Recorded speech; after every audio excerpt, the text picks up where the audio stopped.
dia mau dan harus dapetin itu sosial. Tapi kalau jago teknologi ini enggak ada yang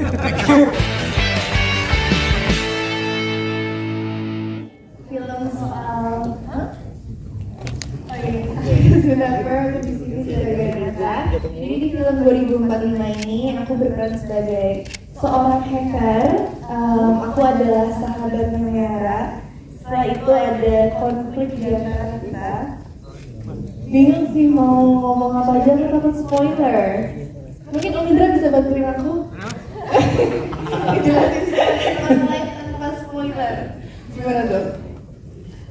Gak bisa, gak usah. Gitu deh. Iya, makanya gitu deh. Oke, kalau dari Kak Indah sendiri nih, dari yang berperan sebagai Mehara atau Ara yang merupakan seorang wartawati yang luar biasa, boleh Kak ceritain mungkin sedikit? Halo semuanya, saya Indah Kusuma, di sini berperan sebagai Mehara. Ya tadi udah diceritain sedikit kali ya, basicnya kalau Mehara dan Nata itu sahabat kecil, tadi juga kalau udah cerita. Dan karena ini settingnya di 2045, jadi bakal banyak banget hal-hal teknologi, ide-ide yang mungkin udah beberapa teman-teman tuangkan, terus kita coba wujudkan juga ke dalam film ini. Terus kalau untuk ceritanya, tadi juga kan udah sempat bilang kalau Mehara itu adalah seorang jurnalis. Jadi kalau zaman 2045 tuh udah nggak pakai smartphone atau misalkan pakai buku atau catatan. Itu juga bakal ada, sebenarnya udah ada teaser di trailer juga kalau ada yang namanya AI. Jadi semuanya udah terekam dan direkam sama AI. Satu lagi ya, jadi udah ceritain konflik ya. Jadi kalau Mehara itu kayak introvert, polos, lugu dan tertutup. Jadi ada sesuatu yang bisa dan membuat dia penasaran banget. Apa ya, nanti kita nonton dulu.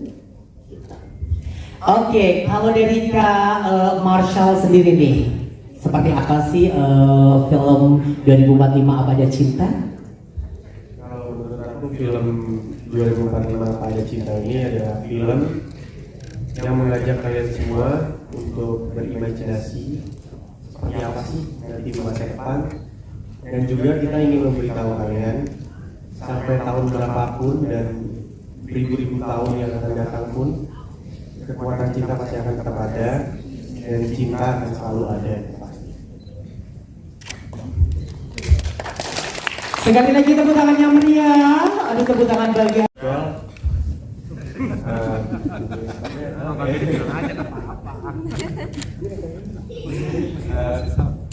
Kalau miripnya sih paling ya Gigi. Kalau Gigi selalu mengejar apapun yang dia mau dan harus dapetin itu sosial. Tapi kalau jago teknologi ini enggak ada yang enggak terlalu pas. Ya, kalau Renata itu kan hacker, jago teknologi. Yasmin sama si Yasmin nggak terlalu pintar. Dan juga di sini Renata itu karakternya ambisius, and I can see that she is ambitious. Kalau Renata karakternya juga suka current in the moment. Mungkin kalau Yasmin itu lebih berpikir untuk depannya kali ya.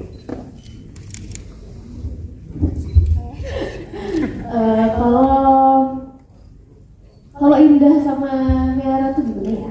Kalau dibilang mirip sih kayak I was Mehara gitu, mungkin ya. Iya, jadi banget gitu. Tapi kalau misalkan apakah sekarang setelah aku lihat apa?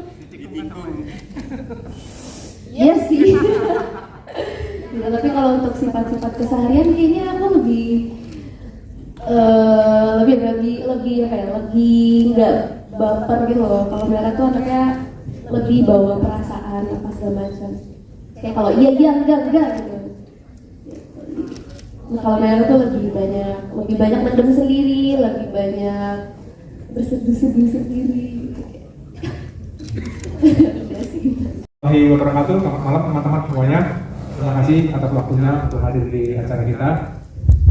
Kesempatan ini saya coba ucapkan terima kasih juga kepada teman-teman produser, Pak Jody, Pak Dedi, Pak Odi, Pak Suki, Bu Lili. Terima kasih Telkom atas percayaannya saya menggarap film 2045 ini. 2045 ini kita bikin sebenarnya untuk mengakomodir kalau bisa dibilang khayalan atau impian dari ribuan anak-anak Indonesia ya Pak ya. Kita dulu ada pertanyaan kuis gitu kan. Apa sih yang kalian inginkan pada tahun 2045? Indonesia itu seperti apa? Itu hampir ribuan banyak, tapi kan kita nggak mungkin masukin ribuan mimpi itu dalam satu film gitu kan. Maka kita pilihlah 10 minimal. Yang dari 32.000 jadi 10 kita saring yang ya minimal realistis lah ya, bisa terjadi di tahun 2045 itu gitu. Awalnya saya pernah, kalau nggak saya lupa ya, saya pernah ditanya sama Pak Udi sama Pak Dedi gitu kan, sama Pak Jody. Nah, khayalan lo apa sih tahun 2045 gitu. Kalau kata Pak Dedi, gue di Jakarta, rumah gue di Bandung, gue bisa buka pintu dari Jakarta nih lah. Kalau nggak salah gitu, gue bisa masak, nyalain TV, nyalain kompor dari Jakarta, rumah gue di Bandung gitu kan. Wah, oke, jawab juga nih gitu kan. Tapi impian saya sih sebenarnya, saya nggak berharap 2045 impian boleh tinggi ya, kan? Tapi saya nggak berharap seperti Star Wars atau apa gitu kan, yang lebih canggih ya, mobil terbang seperti itu. Saya bilang intinya sih saya ingin 2045 itu Indonesia lebih sejuk, hijau, go green, lebih jalan. Gitu kan. Karena saya lahir besar di Priok, di pesisir laut gitu kan, impian saya ya Priok jadi indah gitu.